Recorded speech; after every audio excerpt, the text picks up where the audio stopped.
This channel does not promote any violent, harmful, or illegal activities. All content provided by this channel is meant for an educational purpose only. একদল এটাকে নিয়ে এত বেশি বাড়াবাড়ি করছে যে এটাকে একদম লাইলাতুল কদরের উপরে নিয়ে চলে যাচ্ছে। আরেক দল দেখা যাচ্ছে এটাকে এমনভাবে পরিত্যাগ করছে এতে কিছুই করা যাবে না, কোনো ফজিলতি নাই। এখন আসলে মধ্যম পন্থা কি, মাঝখানে আমরা কি করব তাও জানার দরকার আছে কি নাই? অনেক হাদিসের অনেক আলোচনা, প্রায় 40-50 পৃষ্ঠার বই, সব আলোচনা তো মাহফিলে করা সম্ভব না। আমি সারমর্মটুকু বলি। সারমর্ম কি? হাদিসের শবে বরাত নামে কোনো শব্দ নাই, এক নম্বর কথা। কি নাই ভাই? শবে বরাত নামে কোনো শব্দ নেই। আছে লাইলাতুন নিসফুম মিনা শাবান, শাবান মাসের মধ্য রজনী। শাবান মাসের মধ্য রজনী। শাবান মাস কি? উত্তর, নবী সাল্লাল্লাহু আলাইহি ওয়াসাল্লাম রমজান মাসের পর যে মাসে রোজা রাখতে বেশি গুরুত্ব দিয়েছেন তার নাম শাবান। আমার সাথে বলেন, শাবান মাস কি? নবী সাল্লাল্লাহু আলাইহি ওয়াসাল্লাম রমজানের পরে যে মাসে রোজা রাখতে খুব বেশি গুরুত্ব দিয়েছেন তার নাম শাবান। আয়েশা রাদিয়াল্লাহু আনহা তিনি বলতেন যে শাবান মাস আসলে নবী সাল্লাল্লাহু আলাইহি ওয়াসাল্লাম এত বেশি বেশি রোজা রাখতেন যে মনে হতো তিনি রোজা ছাড়বেনই না, সারা মাস রেখে ফেলবেন। বেশি থেকে বেশি রোজা রাখতেন শাবান মাসে। প্রশ্ন হচ্ছে কেন? উত্তর, এমনিতে এই মাসটা বরকতময় এবং এই মাসে আল্লাহ পাক তার রহমতে বিপুল সংখ্যক মানুষকে জাহান্নাম থেকে মুক্তি দান করেন। সুবহানাল্লাহ। নবী সাল্লাল্লাহু আলাইহি ওয়াসাল্লাম এই মাসকে তাজিম করতেন। এই মাসের সম্মানার্থে, এই মাসে আল্লাহর রহমত বরকতের স্বার্থে নবী করিম সাল্লাল্লাহু আলাইহি ওয়াসাল্লাম এই মাসে বেশি বেশি রোজা রেখেছেন। সুন্নত কি শিখলাম? শাবান মাসে বেশি বেশি রোজা রাখা সুন্নত। একটা কি পেলাম ভাই? শাবান মাসে বেশি বেশি রোজা রাখা সুন্নত। আপনি যদি মুকিম হন, শরীর সুস্থ থাকে, মুসাফির না, আপনার সুস্থতা আছে, সব ঠিক আছে, আপনি চেষ্টা করবেন এই মাসে বেশি বেশি রোজা রাখার জন্য। পারা যাবে ইনশাল্লাহ। এটা নবীর সুন্নত হবে। আরেকটা হাদিস মাথায় নিয়ে নেন, আজকে সারা ওয়াজ ভুলে গেলে এই ওয়াজটা বলেন না। কি হাদিস? নবীজি বলছেন,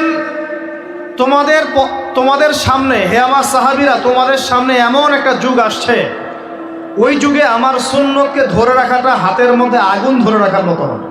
আমি অনেক দিন এই লেকচারে এই হাদিসটা বলেছি। তোমাদের সামনে এমন একটা কঠিন যুগ আসছে, জামানা সবরিন, সবরের যুগ, কঠিন যুগ। ওই যুগে ঈমান ধরে রাখা, মানে আমার সুন্নতের উপর থাকা, হাতে আগুন ধরে রাখার মতো হবে। ওই যুগে যদি তোমরা আমার একটা সুন্নতকে জীবিত করতে পারো, সমাজে একটা সুন্নত মরে গেছে, ওটাকে আবার জীবিত করতে পারো, তাহলে 50 জন শহীদ সাহাবীর নেকি পাবে। হাদিসটা বুঝলেন?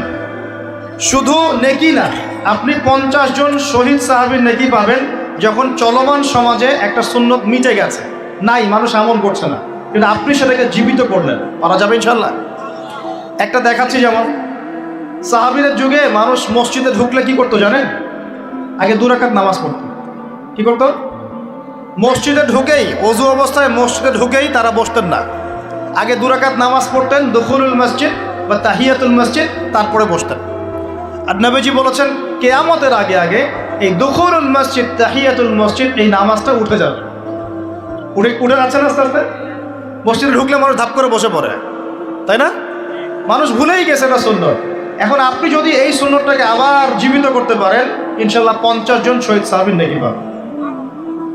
সমাজে এখন দাড়ি শেভ করা ফ্যাশন হয়ে গেছে, বুঝছে না? অনেকে শেভ না করলে চাকরি দেয় না। শেভ না করলে কি হয় না?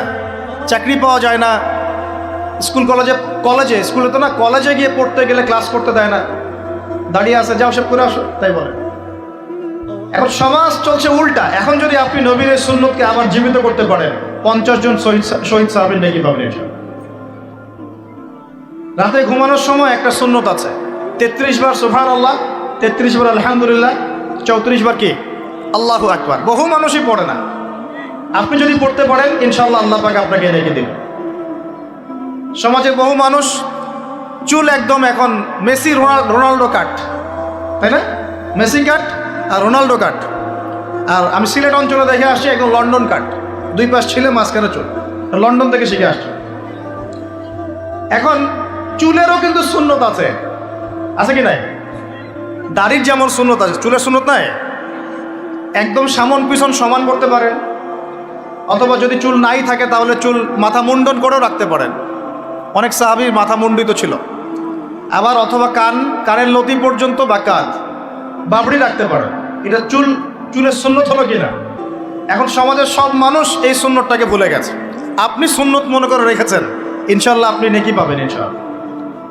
এরকম অগণিত সুন্নত আছে, অগণিত, যেগুলো আমাদের সমাজ থেকে আস্তে আস্তে উঠে যাচ্ছে। আমি খুব দুঃখের সাথে বলছি, অনেক মসজিদে ফরজ নামাজ পড়ার পরে আমরা কি করি? একটা মোনাজাত করি, আল্লাহুম্মা আমিন বিরহমাতিকা ইয়া আরহামার রাহিম, ব্যাস উঠে চলে গেলাম, তাই না? উঠে চলে যায় না? তারপর স্যান্ডেল নিয়ে বাইরে চলে গেল। অথচ সালাম ফিরানোর পরে একবার বলতে হয় আল্লাহু আকবার, কি বলতে হয়? 3 বার বলতে হয় আস্তাগফিরুল্লাহ আস্তাগফিরুল্লাহ আস্তাগফিরুল্লাহ। বলতে হয় আল্লাহুম্মা আনতাস সালাম ওয়া মিনকাস সালাম তাবারাকতা ইয়া যাল জালালি ওয়াল ইকরাম। একবার পড়তে হয় আয়াতুল কুরসি, 33 বার সুবহানাল্লাহ, 33 বার আলহামদুলিল্লাহ, 33 বার আল্লাহু আকবার, তারপর কালিমা শাহাদা। এরপর সূরা ফালাক একবার, সূরা নাস একবার, ইখলাস একবার। আরো দোয়া, অনেক দোয়া আছে। আল্লাহুম্মা লা মানিআ লিমা আ'তাইত ওয়া লা মু'তিয়া লিমা মানা'ত ওয়া লা ইয়ানফা'ু যাল জাদ্দি মিনকাল জাদ। পড়তে হয় আল্লাহুম্মা ইন্নী আউযু বিকা মিনাল হাম্মি ওয়াল হাযান ওয়াল আজজি ওয়াল কাসালি ওয়াল বুখলি ওয়াল জুবন ওয়া দালা'id দাইন ওয়া গালাবাতির রিজাল। পড়তে হয় আল্লাহুম্মা আ'ইন্নী আলা যিকরিকা ওয়া শুকরিকা ওয়া হুসনি ইবাদাতিক। আরো অনেক দোয়া আছে। দেখেন তো, মোনাজাত করেন, আমি তো না করছি না, আমি তর্ক করতে আসি না এখানে, এটা নিয়ে আমি ঝগড়া করতে আসি। কিন্তু এই সুন্নতটা যে উঠে গেল, মোনাজাতটা করে যে মসজিদ থেকে বের হয়ে চলে গেলেন, এই সুন্নতটার উপর আমল কে করবে? সুন্নত উঠে গেল না? আপনি যদি বসে এখন সুন্নতটা প্রতিষ্ঠা করেন, 50 জন শহীদ সাহাবীর নেকি পাবেন ইনশাআল্লাহ। এগুলো তো গেল আমলিয়াত। সমাজ চলছে সুদের উপরে, আপনি যদি হালাল অর্থনীতি প্রবর্তন করতে পারেন তাহলে কত নেকি পাবেন? সমাজ চলছে জেনায়, আপনি এখন পর্দা প্রতিষ্ঠা করলেন, তাহলে কত নেকি পাবেন? সমাজে চলছে দুর্নীতি, আপনি এখন আমানতদারিতা ইনসাফ প্রতিষ্ঠা করলেন, কত নাকি পাবেন? সমাজে চলছে শয়তানি, সব শয়তানি। কি চলছে? শয়তানি। এখন আপনি আল্লাহ রাব্বুল আলামিনের ওহী প্রতিষ্ঠা করলেন, কত নাকি পাবেন? নিঃসন্দেহে আর অনেক বেশি নাকি পাবেন। আল্লাহ পাক আমাদেরকে সেই লক্ষ্যে কাজ করার তৌফিক দান। প্রিয় ভাইরা, যে কথা বলতে গিয়ে এখানে আসলাম, এই মাসে নবীজি বেশি বেশি রোজা রাখেন। তাহলে আমরা কি করবো এই মাসে ভাই? 1 নম্বর কাজ, বেশি বেশি রোজা রাখার চেষ্টা করবো ইনশাআল্লাহ, আল্লাহ তৌফিক দান করবেন। এবার আরেকটা পয়েন্ট বলি, সামনে রমজান মাস আসলে আমরা মাশাআল্লাহ পরিপূর্ণ মুসলিম হওয়ার চেষ্টা করি, কিন্তু সারা বছর এটা ধরে রাখতে পারি না। রমজান মাসে যে নামাজ পড়ে না সেও মসজিদে যায়। দেখা যায় যে জুমার নামাজও পড়ে না, ও তারাবির নামাজ পড়তে যায় কি না? ওই দিন গিয়ে বলে এসি দেন, ইমাম সাহেব এসি অন করেন, তাই না? সারা বছর তো আসে নাই। ওই দিন গিয়ে ইমাম সাহেব এসি বন্ধ কেন? এই মুয়াজ্জিন সাহেব ফ্যান দেন। তখন ওখানে গিয়ে মানে কি বলবো, হ্যাঁ মাতব্বরি ঘরে আর কি। যাক, তারপরেও যে মসজিদে আসছে, আমরা দোয়া করি আল্লাহ হেদায়েত দান করুন। আমরা তো কাউকে পিছনে ফিরাই দিব না, দিব? এখন রমজান মাস আসলে আমরা মাশাআল্লাহ রোজা রাখি, মানুষকে ইফতার করাই, দান সদকা করি, আমরা যাকাত দেই, তারাবি পড়ি, কোরআন তেলাওয়াত করি, আমরা মাশাআল্লাহ অনেক আমল করি। এই আমলগুলো কি একবারে ধাপাস করে ধরে ফেলা সম্ভব না? একটা আস্তে আস্তে ট্রেনিং প্রসেস লাগে। একটা ফ্যান চালু করলে ফ্যানটা কি শুরুতেই ধাপাস করে ঘুরতে শুরু করবে, নাকি আস্তে স্লোলি সে মোমেন্টাম ধরবে? কোনটা? আস্তে আস্তে সে গতি পাবে না, ধীরে ধীরে গতি পাবে। ঠিক শাবান মাসে এত বেশি রোজা রাখা, ইবাদত করার অর্থ কি? যাতে রমজান মাসে আপনি পরিপূর্ণ ইবাদত করতে পারেন। বুঝতে পারছেন কথা? রমজানে গিয়ে তো শুরুতেই সব ইবাদত ধরে ফেলা সম্ভব হবে না। মনে করেন আগামীকাল পহেলা রমজান, আজকে থেকে আপনি সব ইবাদত একসাথে করতে পারবেন? তখন গিয়ে আপনি বেগ পেতে হবে। কিন্তু একটা মাস আগে থেকে যদি ট্রেনিং নেন, ইনশাআল্লাহ রমজান মাসে ইজি হয়ে যাবে। এটা একটা কারণ নবী সাল্লাল্লাহু আলাইহি ওয়াসাল্লাম শাবান মাসে বেশি বেশি রোজা রাখতেন, আমল করতেন। আল্লাহ পাক আমাদের সবাইকে শাবান মাসে বেশি বেশি আমল করার তৌফিক দান করুন, যাতে রমজান মাসে গিয়ে আমরা সুবিধা পাই, রমজান মাসের হকটা আদায় করতে পারি। এবার এই মাসে নবী সাল্লাল্লাহু আলাইহি ওয়াসাল্লাম কি বলেছেন একটা হাদিস থেকে আগে বুঝি। এই হাদিসটা সহ অনেক হাদিসে এই একই রকম কথা এসেছে এবং এই হাদিসটা বিশুদ্ধ। এটাকে অস্বীকার করলে হাদিস অস্বীকারী হয়ে যাবে। বাড়াবাড়ি গ্রুপ, ছাড়াছাড়ি গ্রুপ, উভয়ের জন্যই নসিহত। নবী সাল্লাল্লাহু আলাইহি ওয়াসাল্লাম বলেছেন, ইন্নাল্লাহ তাআলা, নিশ্চয় আল্লাহ রাব্বুল আলামিন, লা ইয়াত্তালিউ ফি লাইলাতিন নিসফি মিন শাবান, শাবান মাসের মধ্য রজনীতে আল্লাহ রাব্বুল আলামিন তার রহমতের দৃষ্টি প্রশস্ত করেন। সুবহানাল্লাহ। আল্লাহ পাক শবে বরাত মানে আমরা যেটা বুঝি প্রচলিত অর্থে, লাইলাতুন নিসফি মিন শাবান, শাবান মাসের মধ্য রজনী, যে 15 শাবানের এই যে রজনী, এই রাতে আল্লাহ রাব্বুল আলামিন তার সৃষ্টির দিকে তার রহমতের দৃষ্টিটা প্রশস্ত করে দেখেন, প্রশস্ত করেন। এবং ওয়াগফিরু লিজামিই খালকিহি, আল্লাহ পাক তার সমস্ত সৃষ্টিকে মাফ করে দেন। আল্লাহ পাক কি করেন? তার সমস্ত সৃষ্টিকে কি করেন? মাফ করে দেন। কথাটা ভালো করে বোঝেন। আল্লাহ পাক তার সমস্ত সৃষ্টিকে মাফ করে দেন, ইল্লা, তাদেরকে ব্যতীত। এক, ইল্লা লিমুশরিকিন, এক নাম্বার যে ব্যক্তি মুশরিক, যে শিরক করে আল্লাহর সাথে, যে আল্লাহর সাথে শিরক করে। আর দুই, মুশাহিনিন, যে ব্যক্তি অন্তরে মানুষের সাথে বিদ্বেষ পোষণ করে, হিংসা বিদ্বেষ মনে আছে এরকম ব্যক্তি, এবং মনের মধ্যে শিরক আছে, শিরকি আকীদা, মুশরিক, এই দুই শ্রেণীর মানুষ ছাড়া আল্লাহ পাক সমস্ত মানুষকে মাফ করবেন। তাহলে এই রাতের ফজিলত প্রমাণ হলো কিনা? রাতের ফজিলতটা প্রমাণ হলো কিনা? আচ্ছা, এখন এর ব্যাকআপ আরো অনেকগুলো হাদিস আছে। ওই সবগুলো হাদিসকে একত্রিত করলে এমনই কনক্লুশন আসে। এছাড়াও আরো কিছু দুর্বল হাদিস আছে, এগুলো দুর্বল, সনদগতভাবে অন্যান্যভাবে দুর্বল। ওখানে আরো কিছু পয়েন্ট পাওয়া যায় যে আর কাকে কাকে আল্লাহ পাক মাফ করেন না। সবাইকে তো মাফ করেন, আর কাকে কাকে করেন না। এই হাদিসে দুটো পেয়েছি, এটা একদম অকাট্য। এটা হলো মুশরিক, আল্লাহ পাক মাফ করেন না। দুই, যে অন্তরে হিংসা বিদ্বেষ পোষণ করে, হিংসা বিদ্বেষ আছে, এদেরকে আল্লাহ মাফ করেন না। আরো কিছু দুর্বল বর্ণনা থেকে পাওয়া যায়, এটা দুর্বল বর্ণনা, কিন্তু জেনে রাখতে তো সমস্যা নাই। সমস্যা আছে? আর পাপ তো পাপি, দুর্বল হাদিসে আসুক আর কঠিন হাদিসে আসুক, পাপ তো পাপি নাকি? পাপ ছাড়তে কোনো সমস্যা আছে? তো তৃতীয় এক শ্রেণীর নাম পাওয়া যায়, যারা হচ্ছে আত্মহননকারী, নিজেরা নিজেদেরকে আত্মহত্যা করেছে, এদেরকে আল্লাহ মাফ করেন। আত্মহনন বোঝেন কিনা? আত্মহত্যা যারা করে, আত্মহনন, এটা একটা শ্রেণী পাওয়া যায়। 4 নম্বর একটা পাওয়া যায় আত্মীয়তার সম্পর্ক ছিন্নকারী, আত্মীয়তার সম্পর্ক ছিন্নকারী। 5 নম্বর একটা পাওয়া যায়, সেটা হলো মাদক দ্রব্য সেবনকারী। মাদক দ্রব্য সেবনকারী, যুবকরা খুব ভালো করে শোনো, মাদক দ্রব্য সেবনকারী আল্লাহ সবাইকে মাফ করেন, মাফ করছেন না। আরেকটা পাওয়া যায়, সেটা হলো যারা জেনার পাপে লিপ্ত আছে। কিসের পাপে ভাই? জেনার পাপ। এরকম আর কিছু ব্যাকআপ পাওয়া যায়, কিন্তু এগুলোর বর্ণনা দুর্বল। বর্ণনা কি? দুর্বল, কিন্তু পাপ তো পাপই নাকি? এই পাপগুলো তো পাপ, এই পাপগুলো করলে কি আল্লাহ খুশি হন? অকাট্য সহি থেকে পাওয়া যায় এই দুইটা, মুশরিক এবং মুশাহিদ, যারা শিরক করে, অন্তরে বিদ্বেষ পোষণ করে, আল্লাহ পাক এদেরকে মাফ করে। এখন আগে জানি শিরক থেকে কিভাবে বাঁচবো, শিরক কি এবং কেন, তারপরে জানবো হিংসা বিদ্বেষ, তারপরে আমরা যাব এই রাত্রে আমরা কি করতে পারি। মনে রাখবেন, আমল করতে হবে 3টা বিষয় খেয়াল রেখে। কয়টা বিষয় ভাই? আমল করতে হবে 3টা বিষয় খেয়াল রেখে। এক, আমল করতে হবে একমাত্র আল্লাহ পাকের সন্তুষ্টির জন্য। 1 নম্বর কি বলেন? এক আল্লাহর সন্তুষ্টির জন্য, কারো সন্তুষ্টির জন্য না, কারোর জন্য না, শুধু কার জন্য? দলিল হচ্ছে ইন্নাস সালাতি ওয়া নুসুকি ওয়া মাহইয়ায়া ওয়া মামাতি লিল্লাহি রাব্বিল আলামিন ফাসাল্লি লিরাব্বিকা ওয়ানহার। 2, আমল হতে হবে একমাত্র নবী সাল্লাল্লাহু আলাইহি ওয়াসাল্লামের সুন্নাত মোতাবেক। কার সুন্নাত মোতাবেক? নবী এবং সাহাবীদের সুন্নতের সাথে মেলে না, সেই আমল করা যাবে না। নবী এবং সাহাবীদের সুন্নতের সাথে মেলে না, সেই আমল করা যাবে না। 3 নাম, আমলটা যত সুন্দরী মনে হোক, আমলটা যত সুন্দরী মনে হোক আর যত মানুষই করুক, যত মজাদার মনে হোক না কেন, নবী করেন নাই, সাহাবীদের থেকে প্রমাণ নাই, আমল করব না। করলে বেদাত হয়ে যাবে। কি হবে? বেদাত হয়ে যাবে। আর 3 নাম্বার হচ্ছে, আমলগুলো করার আগে অবশ্যই আপনার রিজিকটাকে হালাল করতে হবে। কি করতে হবে ভাই? ব্যাস, এই 3টা শর্ত পূরণ করে আমল করলে ইনশাআল্লাহ তাআলা আমরা জান্নাতে যাব। ইনশাআল্লাহ আমরা আশাবাদী, আল্লাহ পাক আমাদেরকে জান্নাত দিবেন ইনশাআল্লাহ। আল্লাহ পাক এক রাতে রহম করে সমস্ত মাখলুক সৃষ্টিকে মাফ করে দিচ্ছেন, শুধু শিরক এবং হিংসার বিদ্বেষ পোষণকারীকে মাফ করছেন না। বুঝতে হবে এই পাপ দুটো কত কঠিন। এবার আসেন প্রথমে একটু শিরক নিয়ে কথা বলি, তারপরে মুশাহিন নিয়ে কথা বলি। ধৈর্য ধরবেন তো নাকি? দেরি হচ্ছে? সবর করেন। এখন প্রথমে জানি শিরক কি এবং কেন।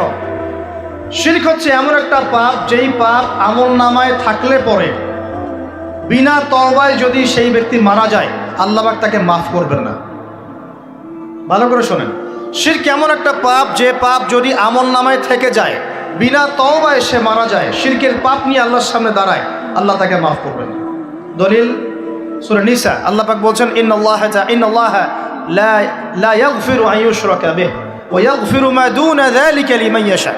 আল্লাহ পাক তার সাথে শিরকের গুনাহ মাফ করবেন না, এছাড়া যে কোনো গুনাহ যাকে ইচ্ছা মাফ করবেন। বুঝাচ্ছি, মনে করেন একজন ব্যক্তি জেনা করেছে, কথার কথা নাউজুবিল্লাহ, একজন ব্যক্তি জেনা করেছে বা মিথ্যা কথা বলেছে বা ধরেন মদ খেয়েছে ইত্যাদি।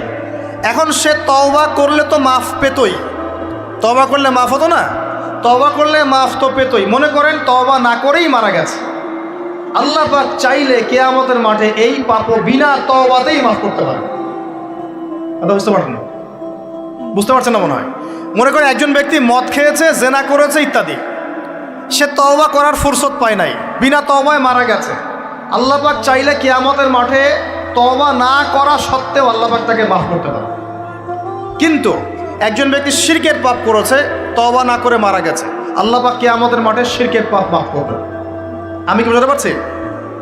অন্য পাপের কারণে আল্লাহ রাব্বুল আলামিন শাস্তি দিয়ে হোক, কোনো একটা ভাবে হোক, নবীর সুপারিশের মাধ্যমে হোক, তাকে জাহান্নামে গেলেও সেখান থেকে বের করে জান্নাতে দিবেন ইনশাআল্লাহ। কিন্তু শিরকের পাপ যার আমলনামায় থাকবে, তার উপর জান্নাতকে হারাম করে দেওয়া হয়েছে। বলেন নাউজুবিল্লাহ। সূরা মাইদায় দলিল আছে, শিরকের পাপ যার আমলনামায় আছে তার জন্য জান্নাতকে হারাম করে দেওয়া হয়েছে। শিরক মানে অংশীদার সাব্যস্ত করা, আল্লাহ পাকের সাথে কাউকে সমকক্ষ করা। শিরক কত প্রকার হয়? উত্তর 3 প্রকার। কয় প্রকার ভাই? বিশ্বাসে শিরক হয়, মানে আকীদায় শিরক হয়। আমলে শিরক হয়, মানে কাজে শিরক হয়। কথা বা লিসানে শিরক হয়। মনে থাকবে? 1 নাম্বার কিসে শিরক হয়? বলেন আমার সাথে। বিশ্বাসে শিরক হয়, আকীদায় শিরক হয়। 2 নাম্বার আমলে শিরক হয়, কাজে শিরক হয়। 3 নাম্বার কথায় শিরক হয়। কয়েকটা এক্সাম্পল দিয়ে বুঝতে পারবেন। একজন ব্যক্তি মনে করেন বিশ্বাস করে যে আল্লাহ বলতে কেউ নাই, কি হবে এটা? বলেন শিরক। একজন ব্যক্তি মনে করেন বিশ্বাস করে যে আল্লাহ আছে, আরো ইলাহ আছে, তাহলে কি হবে? কেউ যদি বিশ্বাস করে আল্লাহর সন্তান আছে, কি হবে? কেউ যদি বিশ্বাস করে মহাবিশ্ব আল্লাহ সৃষ্টি করে নাই, বিগ ব্যাং থেকে সৃষ্টি হয়েছে, কি হবে? কেউ যদি বিশ্বাস করে আল্লাহ মানুষকে সৃষ্টি করে নাই, মানুষ বানর থেকে হয়েছে, কি হবে? আচ্ছা, বিশ্বাসগত শিরক। কেউ যদি মনে করে আল্লাহ ছাড়া অমুকে আমার সন্তান দিতে পারে, কি হবে? কেউ যদি বিশ্বাস করে যে আল্লাহকে পাওয়ার জন্যে আমাকে মাধ্যম ওসিলা পূজা করতে হবে, তাহলে কি হবে? কেউ যদি চন্দ্র, সূর্য, গ্রহ, নক্ষত্র, গাছপালা, মূর্তি এসবে পূজা করে, কি হবে? এগুলো বিশ্বাসগত শিরক। কেমন শিরক ভাই? বিশ্বাসগত শিরক। 2 নাম্বার আসেন আমলগত, কাজগত শিরক। কেমন? মনে করেন সেজদা করতে হয় কার জন্যে? কেউ যদি এখন কবরে গিয়ে সেজদা করে, কি হবে? আল্লাহর জন্য সেজদা করতে হয় না কবরে সেজদা করতে হয়? সেজদা কার জন্যে? আচ্ছা, তাহলে শিরক হবে। কুরবানি কার জন্য করতে হয়? কেউ যদি এখন মনে করেন জিনকে সন্তুষ্ট করার জন্য কুরবানি করে দেবে, কি হবে? এখনকার যুগে কিন্তু বহু মানুষ জিনের উপাসনা করে। এখনকার যুগে বহু মানুষ জিনের উপাসনা করে।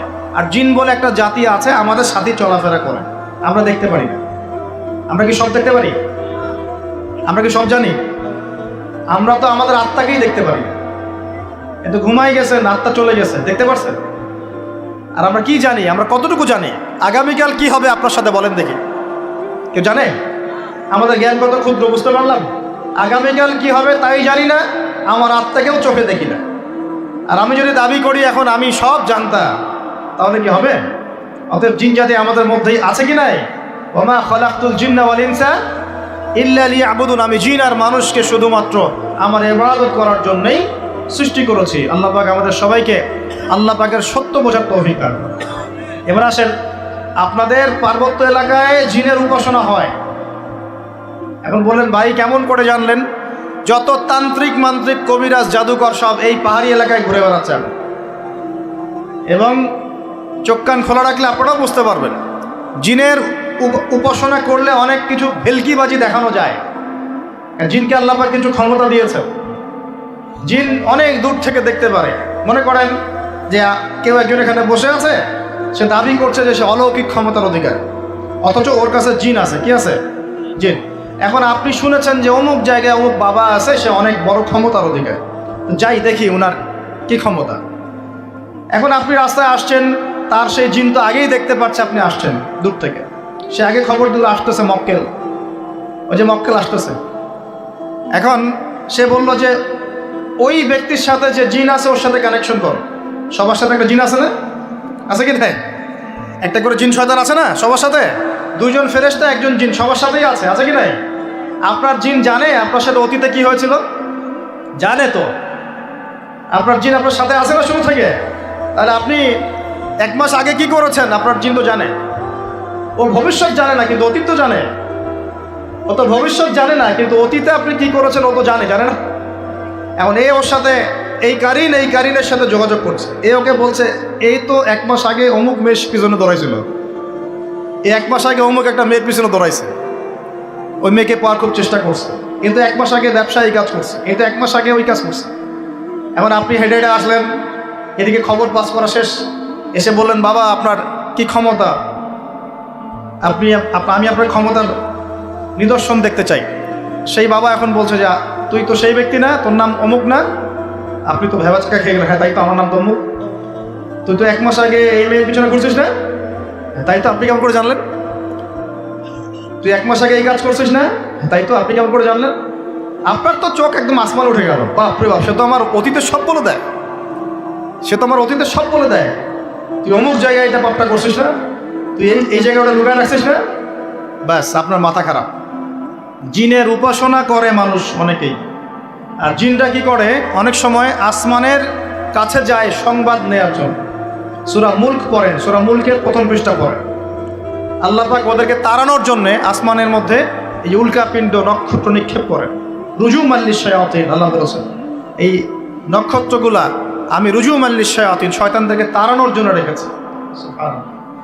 পৃথিবীতে অনেক কিছুই ঘটে, আমরা খালি চোখে বুঝতে পারি না।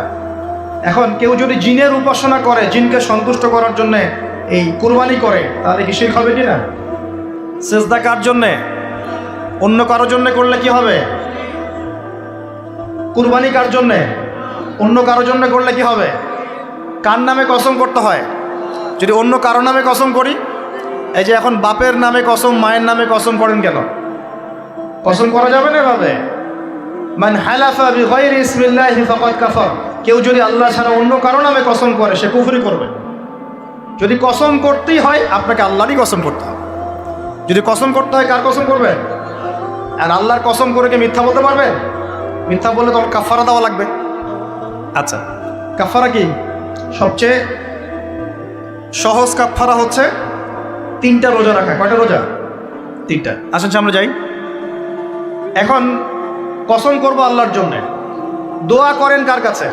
দোয়া কার জন্যে? এখন যদি অন্য কারোর কাছে দোয়া করা শুরু করি, সন্তানকে দিবে, অন্য কারো কাছে চাওয়া শুরু করি, মনে করেন আপনার রোগ ব্যাধি দেওয়ার ভালো করার মালিককে যদি এখন আপনি একটা আংটি পরে মনে করেন এই আংটি আপনার রোগ ভালো করবে, কি হবে? শিরক হবে কি না? এরকম অগণিত কাজের শিরক আমরা করছি। আল্লাহ পাক আমাদের শিরক থেকে বাঁচান। আর ভবিষ্যতের মালিককে, সময়ের মালিককে, ভবিষ্যৎ কে জানে? রাস্তায় টিয়া পাখি দেখে ভাগ্য পরীক্ষা করছে, ও কি ভবিষ্যৎ বলতে পারবে? যদি ওখানে গিয়ে হাত দেখান শিরক হবে না? রাশিফল দেখা যায়, রাশিফল কি? রাশিফল আজকে তোমার দিনটা কেমন যাবে, কালকে তোমার দিনটা কেমন যাবে, আছে না? তো এগুলো বিশ্বাস করলে কি হবে?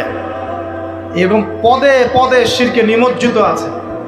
এগুলো তো গেল আমলগত শিরক, আরও অনেক শিরক আছে। আমাদের কথার মধ্যেও শিরক হয়। কিসের মধ্যে? কথার মধ্যে। যেমন আমরা বলি ডাক্তার ভালো ছিল, না হলে রোগীকে বাঁচানো যেত না, বলি কি না? অনেকে বলি না? শিরক হবে। কেউ যদি বলে যে ড্রাইভারটা ভালো ছিল, না হলে গাড়ি নির্ঘাত অ্যাক্সিডেন্ট করতো, কি হলো কথায়? আরেকটা বিষয় আছে, আমরা অনেক সময় ইবাদত করি মানুষকে দেখানোর জন্যে, সবাই বড় দানবীর বলবে, আমাকে নামাজি বলবে, এটাও কি এটাও শিরক। কথার মধ্যে আর অনেক শিরক করি। সার্বভৌম ক্ষমতার মালিককে, তাবারাকাল্লাযী বিয়াদিহিল মুলক, সার্বভৌম ক্ষমতার মালিককে। আর আমরা যদি মনে করি আমরাই সার্বভৌম ক্ষমতার মালিক, কি হবে? ঠিক হবে না? এরকম প্রচুর শিরকে আমরা নিমজ্জিত আছি। সবচেয়ে বড় যে শিরকটা এখনকার বিশ্বে চলছে সেটা হলো আল্লাহ পাকের হালালকে আমরা হারাম করে নিচ্ছি, আল্লাহর হারামকে হালাল করে নিচ্ছি। করছে কি না? বুঝতে পারছেন না মনে হয়। মাদক দ্রব্য কি হালাল না হারাম? আমরা অনেক সময় হালাল করে নিয়েছি, তাই নাই? জেনা হারাম না হালাল? আমরা এখন জেনাকে প্রমোট করছি, উস্কে দিচ্ছি। সমকামিতা হালাল না হারাম? এই সমকামিতার ব্যাধি ছড়িয়ে পড়েছে এখন সমাজের রন্ধ্রে রন্ধ্রে, পড়েছে না? এদেরকে আল্লাহ পাক এমন শাস্তি দিবেন যে শাস্তি আল্লাহ পাক কুল কায়নাতে কাউকে দেন নাই। কেমন শাস্তি দিবেন? কওমে লূতকে আল্লাহ রাব্বুল আলামিন মাটি থেকে উপরে উঠিয়ে আকাশ থেকে পাথর বর্ষণ করে থেতলে দিয়ে আবার মাটিতে দাফন করে দিয়েছে কওমে লূতকে। আল্লাহু আকবার। এই শাস্তি অপেক্ষা করছে এদের জন্য। সুদ হালাল না হারাম? আমরা কি এটাকে জায়েজ করে নিচ্ছি কিনা, খাচ্ছি কিনা? এই বিশ্বের সবচেয়ে বড় একটা সমস্যা চলছে, আল্লাহ পাকের হারামকে আমরা হালাল করছি, হালালকে হারাম করি। এটাও শিরক। এখন আল্লাহ পাক যে বলছেন সবাইকে মাফ করে দিবেন, আল্লাহ পাক শিরক যে করে তাকে মাফ করবেন না। এখন বলেন কত পার্সেন্ট মানুষ মাফ পাবে? এই পাপগুলো কত মানুষ করছে? সবাই করছে না? মোটামুটি সবাই মোটামুটি শিরক করছে। আমরা আল্লাহ পাক আমরা সবাইকে শিরকের পাপ থেকে বাঁচিয়ে রাখুন। এর পাশে একটা শিরক আছে রিয়া বা গোপন শিরক, লোক দেখানো আমল, এটাও গোপন শিরক। আর এক শ্রেণী। আচ্ছা, এখানে একটা কথা বলে রাখি, এই শিরকগুলো থেকে বেঁচে থাকলে কি হবে? শিরক থেকে বেঁচে থাকলে আপনার আমল নামায় যদি আসমান জমিন সমান গোনাও থাকে, আল্লাহ পাক সমস্ত গোনা মাফ করে দিবেন ইনশাআল্লাহ। মনে করেন একজন ব্যক্তির আমল নামায় জেনা, সুদ, ঘুষ, হাবি জাবি দুনিয়ার পাপ দিয়ে ভর্তি, কিন্তু কোনো একটা কারণে বা কোনো একভাবে তার আমল নামায় শিরকের কোনো গোনা নাই, শিরক করে নাই। ইনশাআল্লাহ তাআলা কোনো না কোনো ওসিলায় হলে আল্লাহ পাক তাকে কিয়ামতের মাঠে মাফ করে দিবেন ইনশাআল্লাহ। একটা হাদিস বললেই যথেষ্ট হবে, তারপরে সামনে যাব। রাসূল সাল্লাল্লাহু আলাইহি ওয়াসাল্লামকে আল্লাহ পাক মেরাজের রাতে ওয়াদা করেছেন। কোন রাতে ভাই? মেরাজের রাতে ওয়াদা করেছেন, হে মুহাম্মদ সাল্লাল্লাহু আলাইহি ওয়াসাল্লাম, তোমার উম্মতের মধ্যে যে কোনো ব্যক্তি যত বড়ই পাপ করুক না কেন, আসমান জমিনের সমানও যদি পাপ করে আমার সামনে দাঁড়ায়, কিন্তু তার আমল নামায় শিরকের পাপ নাই, আমি আল্লাহ তার সামনে আসমান জমিন সমান ক্ষমা নিয়ে হাজির হব, মানে সে মাফ পেয়ে যাবে ইনশাআল্লাহ। অতএব শিরক মুক্ত আমল করতে পারলে ইনশাআল্লাহ এই নিসফু মিনা শাবান, লাইলাতুন নিসফি মিনা শাবান, এই শবে বরাত যেটা আপনারা বলছেন, এই রাতে আল্লাহ পাকের ক্ষমা আমরা পেয়ে যাব ইনশাআল্লাহ। শিরক মুক্ত আমল করতে পারলেই ক্ষমা হবে ইনশাআল্লাহ। আল্লাহ পাক আমাদের সবাইকে শিরক থেকে বেঁচে থাকার তৌফিক দান করুন। এই শিরক সম্পর্কে বিস্তারিত জানার জন্য শিরক কি ও কেন, কিতাব ও তাওহীদ, তারপরে কোরআন সুন্নাহর আলোকে ইসলামী আকীদা, এই বইগুলো পড়াশোনা করেন, ইনশাআল্লাহ জানতে পারবেন। আর এক শ্রেণী মানুষকে আল্লাহ পাক মাফ করবেন না। এরা কারা? মুশাহিন। মুশাহিন মানে কি? যারা একে অপরের সাথে হিংসা বিদ্বেষ পোষণ করে। এখন বলেন দেখি, হিংসা বিদ্বেষ পোষণ করেন এমন মানুষ আছে এখন? বলেন দেখি। রাজনৈতিক অঙ্গনে একজন আরেকজনের সাথে হিংসা করছে কিনা? সামাজিক নেতৃত্ব নিয়ে একজন আরেকজনের সাথে হিংসা করছে কিনা? পরিবারের মধ্যেও একজন আরেকজনের সাথে হিংসা করছে কিনা? ভাই একজন আরেকজনের সাথে হিংসা করছে কিনা? আলেম একজন আরেকজনের সাথে হিংসা করছে কিনা? করছে না? বক্তা একজন আরেকজনের সাথে হিংসা করে কিনা? ধর্ম থেকে শুরু করে বিশ্ব রাজনীতি পর্যন্ত হিংসার দাবানলে এখন পুরো বিশ্বের মানুষ জ্বলে পুরো শেষ হয়ে যাচ্ছে, হচ্ছে না? মহিলা হিংসা করে কিনা? সতীনে হিংসা করে কিনা? সতীন বোঝেন কিনা? বিয়েই তো করেন নাই, সতীন বুঝবেন কি? সতীন কি জিনিস? দুই বউ, এক বউ আরেক বউ কি হয়? সতীনে হিংসা করে কিনা? আয়েশা রাদিয়াল্লাহু আনহার বাসায়, মানে ঘরে নবী সাল্লাল্লাহু আলাইহি ওয়াসাল্লাম বসে আছেন, ঢুকেছেন, আর অন্য একজন স্ত্রীর ঘর থেকে একটা খাবার আসতে পারে না, ভালোবেসে মহব্বত করে হাদিয়া দিয়েছেন। আয়েশা রাদিয়াল্লাহু আনহা যখন দেখলেন তার ঘরের মধ্যে খাবার পাঠিয়েছে অন্য একজন স্ত্রী, পুরো থালাটাকে মাথার উপর নিয়ে থাবাস করে ভেঙে ফেলে দিলেন। তো রাসূলুল্লাহ সাল্লাল্লাহু আলাইহি ওয়াসাল্লাম মুচকি হাসছেন, আর উপস্থিত হয়তো আরো দু একজন ছিলেন, তাদেরকে বলছেন, যে তোমাদের মা রাগ করেছে। তিনি নিজেই হাতে সেগুলো তুললেন, সব ভাঙাচুরা পিসগুলো নিজে তুললেন, তুলে রেখে দিয়ে ভালো থালা বাটিগুলো হাদিয়া পাঠালেন ওই স্ত্রীর ঘরে, যে ঘর থেকে খাবার এসেছে। এইভাবে ডিল করতে হয়। আর রাসূল সাল্লাল্লাহু আলাইহি ওয়াসাল্লাম তখন রাগ হন নাই, কেন এই কাজ করলাম, কেন এই কাজ করলাম। আরেকদিন আয়েশা রাদিয়াল্লাহু আনহা একটা কথা বলে ফেলেছেন। নবী সাল্লাল্লাহু আলাইহি ওয়াসাল্লাম তার কোন এক স্ত্রীর কাছ থেকে এসেছেন। আয়েশা রাদিয়াল্লাহু আনহা বলছেন, আপনি তার সাথে আপনি তার কথা কিভাবে স্মরণ করেন? সে তো একটু খাটো, এরকম একটা কথা বলেছেন, সে তো একটু খাটো, একটু বেটে। আয়েশা রাদিয়াল্লাহু আনহাকে আমাদের নবীজি বলছেন, শোনো, তুমি এমন একটা কথা বলেছ, আমাদের সবার জন্য হেদায়েত আছে, তুমি এমন একটা কথা বলেছ, এই কথাটা যদি সমুদ্রের সাথে মিশিয়ে দেওয়া হয় পুরো সমুদ্রের পানি দূষিত হয়ে যাবে, বলি নাউজুবিল্লাহ। এই যে এতটুকু কথা, যে সে তো একটু খাটো ইয়া রাসূলুল্লাহ, এই যে এতটুকু কথা, খালি এই যে অত কালো, কত অমুক, কত তমুক, কত গরিব, কত কৃষক, কত ছোট লোক, কত এই যে রিক্সাওয়ালা, আমরা কথা বলি না এগুলো, আমাদের এগুলো কথা আছে না সমাজে। এগুলো বলার সাথে সাথেই এটা এমন পাপ হয়ে যায়, সাগরের মধ্যে এই পাপ মিশিয়ে দিলে সাগরের পানি নষ্ট হয়ে যাবে, নাউজুবিল্লাহ। এরকম হিংসা বিদ্বেষ মনে থাকলে তাজকিয়া পাওয়া যায় না। তাজকিয়া মানে আত্মশুদ্ধি। তো এখানে এটা স্বভাব সুলভ, মানুষের মধ্যে এসে যায়, আসে কি না, আসে না? এই সবে লাইলাতুন নিসফু মিনা শাবানের হাদিসগুলোর মধ্যে একটা হাদিসে আসছে, সনদের কথা আমি বলছি না, আমি প্রসঙ্গটা বলছি, যে আয়েশা রাদিয়াল্লাহু আনহা বলছেন, আমি ঘুম থেকে উঠে দেখি রাসূল সাল্লাল্লাহু আলাইহি ওয়াসাল্লাম নামাজ পড়ছেন। কি পড়ছেন? নামাজ, তার ঘরে নামাজ পড়ছেন। নামাজে এত লম্বা সেজদা করছেন যে আমার কাছে মনে হলো নবী মনে হয় ইন্তেকাল করেছেন, নাউজুবিল্লাহ। তারপরে আমি তাকে তার বুড়ো আঙ্গুল ধরে নাড়া দিলাম। নবী সাল্লাল্লাহু আলাইহি ওয়াসাল্লাম তাড়াতাড়ি নামাজ শেষ করলেন, শেষ করে বললেন, আজকের রাত এমন একটা রাত, এই রাতে আল্লাহ রাব্বুল আলামিন তার অসংখ্য বান্দাকে মাফ করে দেন। এরপর তিনি আবার ঘুমিয়ে গেলেন, আয়েশা রাদিয়াল্লাহু আনহা।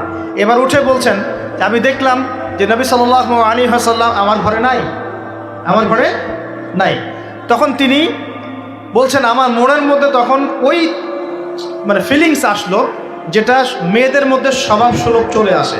আমি মনে করলাম যে রাসূলুল্লাহ সাল্লাল্লাহু আলাইহি ওয়াসাল্লাম কি অন্য কোনো স্ত্রীর ঘরে চলে গেলেন আমাকে ছেড়ে। তখন আমি চাদর মুড়ি দিয়ে তাকে পিছু নেওয়া শুরু করলাম। পিছে পিছে গিয়ে দেখলাম রাসূল সাল্লাল্লাহু আলাইহি ওয়াসাল্লাম ওই জান্নাতুল বাকি বলি না আমরা, বাকিয়ে গারকাত, মদিনায় মসজিদ নববীর পাশে কবরস্থান আছে না, ওই কবরস্থানে নবী সাল্লাল্লাহু আলাইহি ওয়াসাল্লাম দাঁড়িয়ে মাইয়েতের জন্য দোয়া করছেন। সুবহানাল্লাহ। আয়েশা রাদিয়াল্লাহু আনহা গিয়ে দাঁড়ালেন। নবীজি বললেন, তুমি কি মনে করছো আমি তোমার সাথে প্রতারণা করছি, আমি তোমার হক নষ্ট করব? বরং আজকের রাতে আল্লাহ রাব্বুল আলামিন অগণিত মানুষকে মাফ করে দেন, বলে সুবহানাল্লাহ। এই হাদিসগুলো এসেছে শবে বরাত প্রসঙ্গে। এখানেও দেখেন আয়েশা রাদিয়াল্লাহু আনহা কিন্তু একটু জেলাসি ফিল করেছেন যে আমার ঘর থেকে আবার অন্য স্ত্রী ঘরে চলে গেল কিনা। এগুলো স্বভাব সুলভ, এগুলো আসতে পারে, এগুলো মানুষের মধ্যে কি আসতে পারে, কিন্তু বিদ্বেষ পোষণ করে একে অপরের ক্ষতি করে দেওয়া, এই কাজগুলো যারা করবে আল্লাহ পাক এই রাতে ওদেরকে মাফ করবেন না।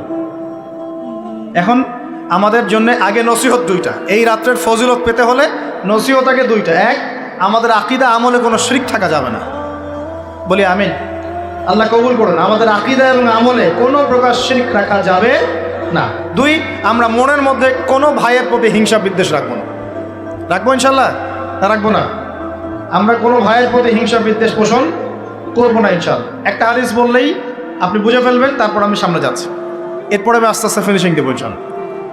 আল্লাহর রাসূল বলেছেন সাল্লাল্লাহু আলাইহি ওয়াসাল্লাম, তিনি বলেছেন যে তোমরা ততক্ষণ পর্যন্ত জান্নাতে যেতে পারবে না, ভালো করে শোনেন, তোমরা ততক্ষণ পর্যন্ত জান্নাতে যেতে পারবে না যতক্ষণ তোমরা প্রকৃত মুমিন না হচ্ছ, প্রকৃত মুমিন না হচ্ছ।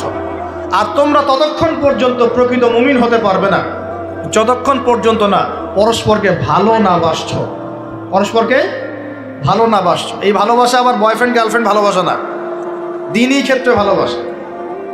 আর আমি কি তোমাদেরকে জানিয়ে দেব কি করলে তোমরা পরস্পরকে ভালোবাসতে পারবে? সাহাবীরা বলছেন, অবশ্যই বলুন ইয়া রাসূলুল্লাহ। নবীজি বলছেন, তোমরা একে অপরকে সালাম দেওয়ার অভ্যাস করো, ইনশাআল্লাহ তোমরা একে অপরকে ভালোবাসতে পারবে। ইসলামের সৌন্দর্য দুটা, কয়টা ভাই? বেশি বেশি মানুষকে সালাম দেয়া এবং মানুষকে খাবার খাওয়ানো। কি খাওয়ানো?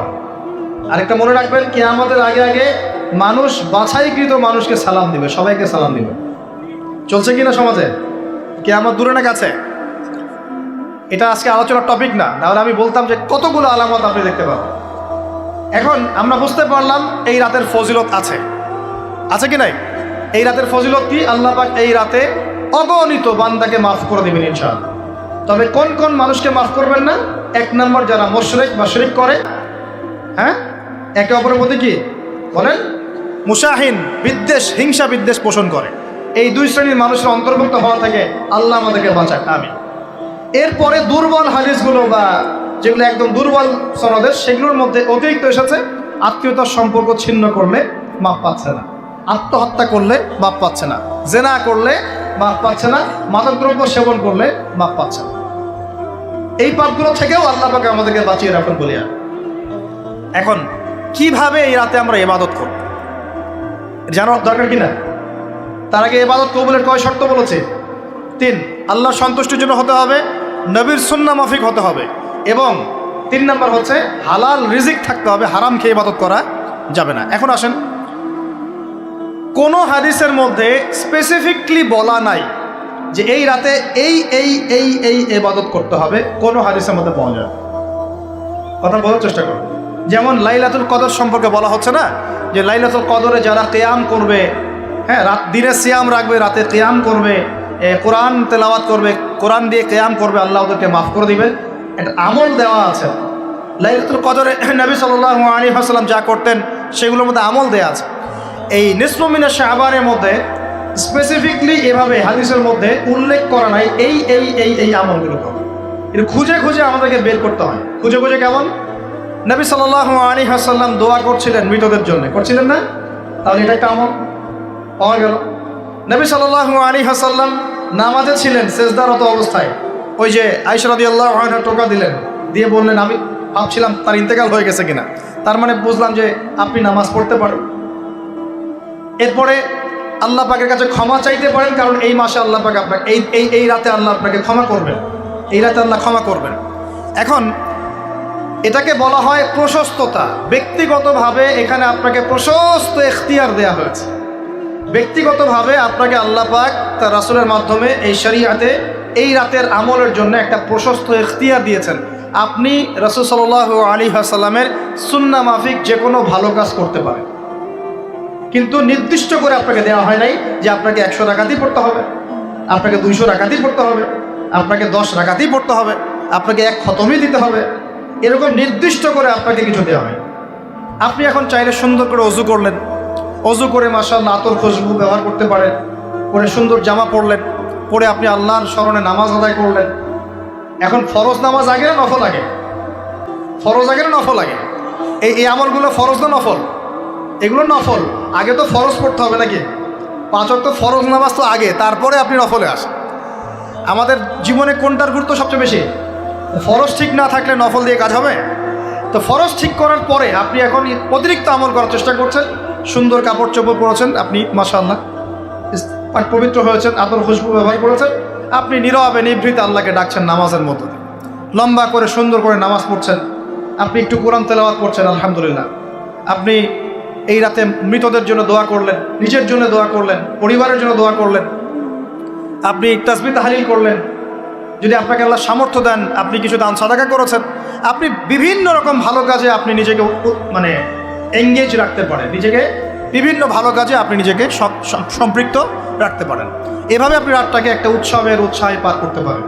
কিন্তু আমরা যে ঘটা করে অনেকগুলো কাজ করি না, ঘটা করে হালুয়া রুটি সামাই টামাই এই সেই আলোকসজ্জা অমুক তমুক দল বেঁধে কবরস্থান, এই আমলগুলো নবী এবং সাহাবীরা থেকে প্রমাণ হয়। আমি বুঝতে পারছি, আমল করতে আপনাকে নিষেধ করা হয় নাই, কিন্তু বাড়াবাড়ি করবেন না, ছাড়াছাড়ি করবেন, মধ্যমপন্থী থাকেন। ব্যক্তিগতভাবে আপনি আপনার মতো করে আমল করতে পারেন, আপনাকে ইখতিয়ার প্রশস্ততা দেওয়া হয়েছে। আপনি একটু নামাজ পড়েন, একটু তেলাওয়াত করেন, একটু জিকির করেন, দোয়া করেন, আপনি আল্লাহর কাছে চেয়ে নেন। আরেকটা হাদিস আছে, এই রাতে আল্লাহ রাব্বুল আলামিন প্রথম আসমানে নেমে আসেন। সুবহানাল্লাহ, আল্লাহ পাক কেমন করে নেমে আসেন এটা আমাদের ব্যাখ্যার বাইরে, আর এটা সত্তাগতভাবে না, আল্লাহ পাকের রহমান নেমে আসেন। আল্লাহ পাক আহ্বান করতে থাকেন, কে আছে আমার কাছে কিছু চাইবে আমি তাকে দিব, কে আছো আমার কাছে ক্ষমা চাইবে আমি মাফ করে দিব, কে আছো আমাকে ডাকবে আমি তার ডাকে সাড়া দিব। সুবহানাল্লাহ। আল্লাহ পাক এই পুরো রাত বলতে থাকে। আরেকটা কথা মনে রাখবেন, এভাবে কিন্তু আল্লাহ পাক প্রত্যেক রাতেই বলতে থাকেন, শুধু এই একটা রাতেই নয়, প্রত্যেক রাতেই আল্লাহ পাক বলতে থাকেন, কিন্তু এই রাতে স্পেশালি আল্লাহ পাক অগণিত মানুষকে মাফ করে দেবেন ইনশাআল্লাহ। তা আমরা আল্লাহর কাছে দোয়া করি, আল্লাহ পাক আমাদের সবাইকে যেন সুস্থতার সাথে শাবান মাসে বেশি বেশি রোজা রাখার তৌফিক দান করুন, এবং যে আমলগুলো সুন্নাহসম্মত এই সুন্নাহসম্মত আমলগুলো আল্লাহ আমাদের করার তৌফিক দান। বাড়াবাড়ি পর্যায়ে চলে যাবেন না, একবার ছাড়াছাড়ি পর্যায়ে চলে যাবেন, মধ্যমপন্থী থাকে, রাতের ফজিলতটাকে আল্লাহর কাছে চেয়ে না, এবং আল্লাহর কাছে মাফ পাওয়ার জন্য যে পাপগুলোকে ছাড়তে হবে, যেমন শিরক, হিংসা বিদ্বেষ ইত্যাদি ইত্যাদি, এই পাপগুলোকে ছেড়ে দিয়ে আল্লাহর কাছে নিজেকে প্রমাণ করার চেষ্টা করি। আল্লাহ পাক আমাদের সবাইকে তৌফিক দান করুন বলি আমিন।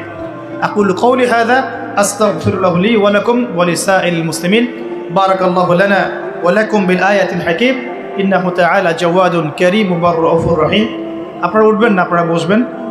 আমাদের পাশের ভাই তিনি কিছু কথা বলবেন, আমাদের সম্মানিত গেস্ট আছেন উনি কিছু কথা বলবেন, এরপরে আমরা সংক্ষিপ্ত মুখতাসার দোয়া দিয়ে ইনশাল্লাহ আমাদের মাহফিল শেষ করবেন। আর যদি কারো কোনো প্রশ্ন থাকে লিখিত আকারে এখানে দিতে পারি ইনশাআল্লাহ। আমরা দোয়া করি আল্লাহ পাক আমাদের সবাইকে জানো যা শুনলাম এটা বুঝে আমল করার তৌফিক এনায়েত করেন সকলেই বলে আমিন।